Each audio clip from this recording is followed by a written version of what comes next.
This video on the family, marriage, and other relationships is focusing primarily on definitions of family and the theoretical perspectives when it comes to family, marriage, and relationships. Throughout the remainder of the submodules, you'll be able to find content about descent lines and lineages, about mate selection and household types, and also looking at particular issues dealing with um, these social problems related to family.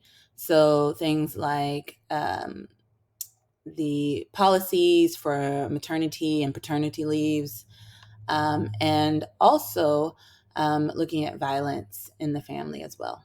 So enjoy.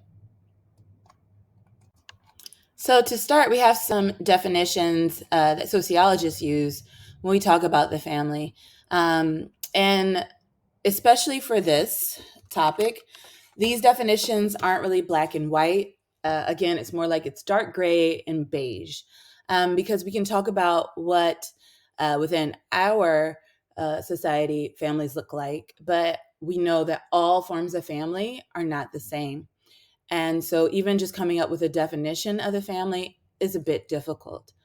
Um, Overall, the main definition of family is a set of people who are related by blood, marriage, or some other agreed upon relationship or adoption, who share the primary responsibility for reproduction and for caring for members of society, namely the members within their home or their household.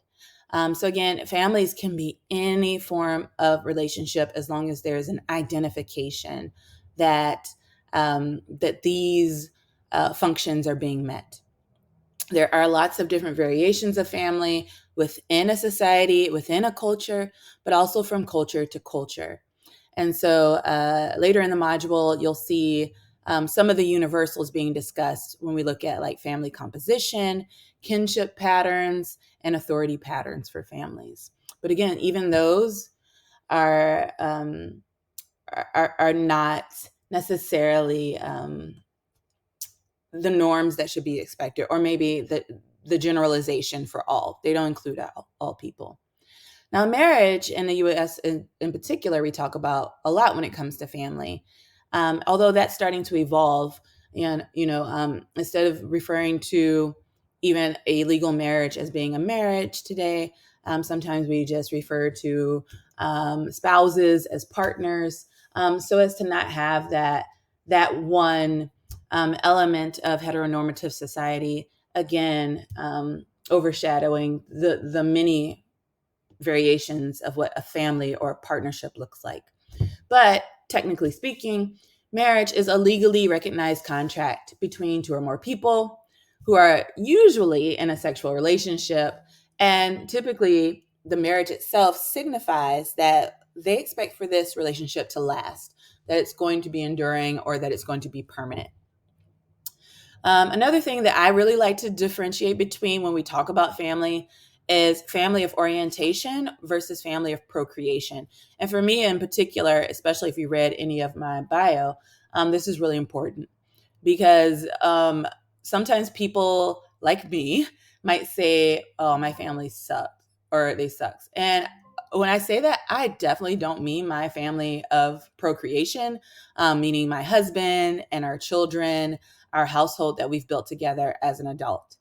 What I really mean is my family of orientation or origin. This is the family I was raised in. These are the people who are my siblings, my parents, my grandparents, and things like that. Now, for many people, you bring both of those together as an adult, but that's not true for everyone. So some people, they kind of do that like biblical idea of leave and cleave.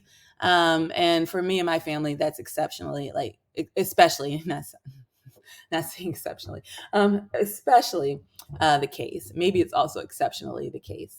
Right. And so it's really good for sociologists when we're talking about family to distinguish, to identify which type of family we're talking about. So, getting into the functionalist perspective, again, the family is a social institution, macro level, that has six integral functions. And so it serves a purpose not just for your household, not just for the individual, but also for society in general. One of the things that it does is reproduction. And on a larger scale, this means replacing members of society. Another thing that it does is that it protects children and members of society through care, and so it acts as a space for that type of work to occur. For socialization, as you know, the family is usually that first primary source of socialization, and it's very integral to socialization. It transmits norms, it transmits values, and it also starts that early development of language and of behaviors for children. Another thing that the family does is that it regulates sexual behavior. It sets these standards for sexual behavior, as far as like who can have sex with who, what's appropriate, and things like that. And also, it limits people from the same family from having sex. Otherwise, that would be considered taboo, and from potentially reproducing and causing perhaps some of the issues that develop with incest and incestual reproduction. It also provides affection and companionship for people.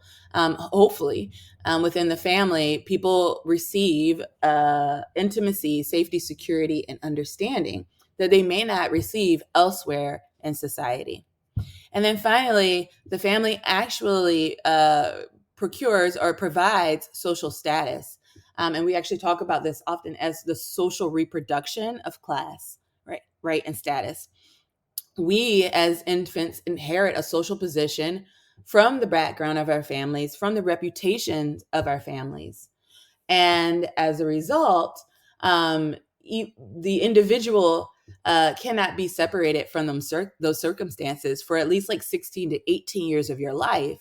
Your social status, your social standing is determined by the family.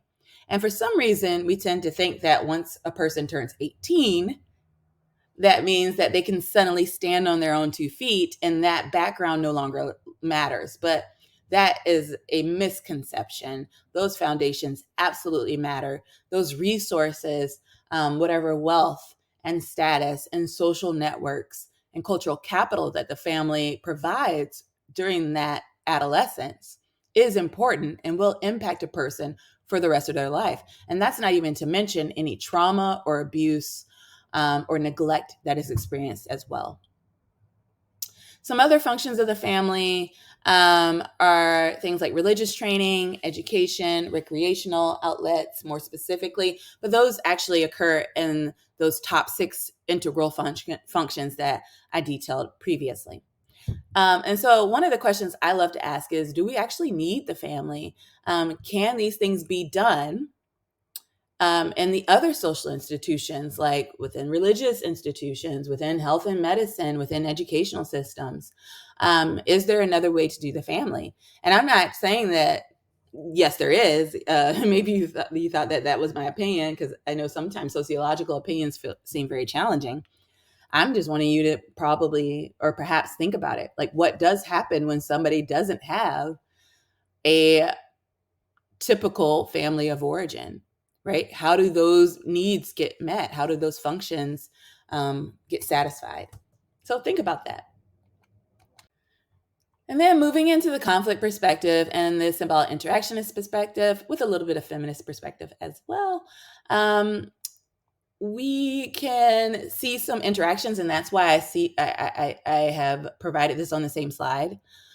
So the conflict perspective says that the family is more so a reflection of the inequality of wealth and power that's found in the larger society. And so some of the evidence that scholars use to show this, you can see in the submodules, things like domestic violence, right? Or the fact that while men's roles in the home increase, women still carry a disproportionate amount of responsibility, even if both spouses work full time. Okay. Even if they have the same, you know, uh, responsibilities and paid labor, women still do more labor at home. And as an economic unit, the family typically contributes to social injustice and inequality. Because, again, like I said, when we talked about the functionalist perspective, it's the basis for transferring property, power, and privilege from one generation to the next. And so children literally inherit advantage and disadvantage from their parents. And it's not because they deserve those advantages or disadvantages, right? It's just the luck of the draw. So also we can see things like the socioeconomic status of the family influences nutrition, healthcare, housing, educational opportunities, and in the end, one's life chances as an adult. From the symbolic interactionist perspective, we are really interested in how individuals interact with one another, comparing race, cohabitation, newlyweds, longtime partners, etc. And some of the symbolism that is shown as well, the class and status reflections that may be found within the family unit or portrayed by the family unit. And with a feminist perspective, this has a huge impact when we're studying the family. We study divisions such as gender roles when it comes to what's considered women's work and what's considered men's work, and how these can be restrictive to both men and women.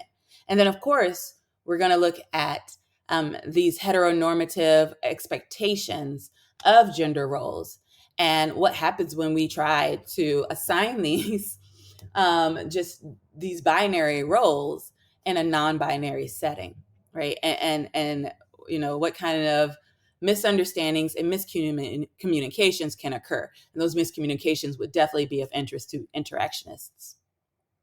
What does it look like for childcare and household chores? What are the trends, right? For example, women tend to have those chores that are more repetitive, that are never ending, like doing laundry or washing dishes or cooking dinner.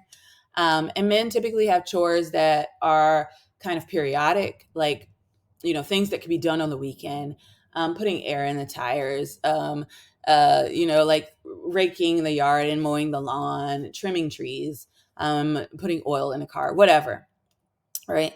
And so then we also look at how women's work outside of the home impacts childcare and housework at home, like the second shift, and also looking at female-headed households and what those look like, right? And if they have different experiences. But also, again, we go back to that feminization of poverty, right?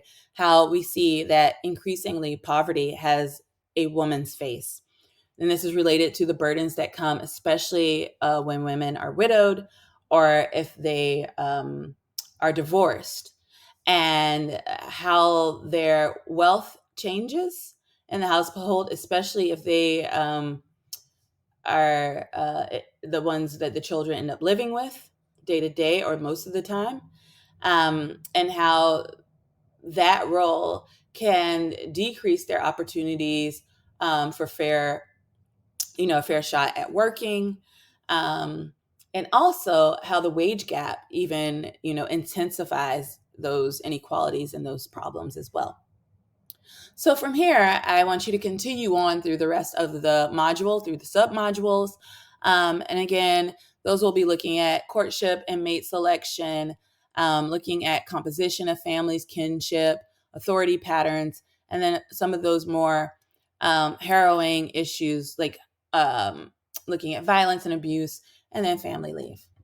All right, so I hope you enjoyed this last module, and good luck.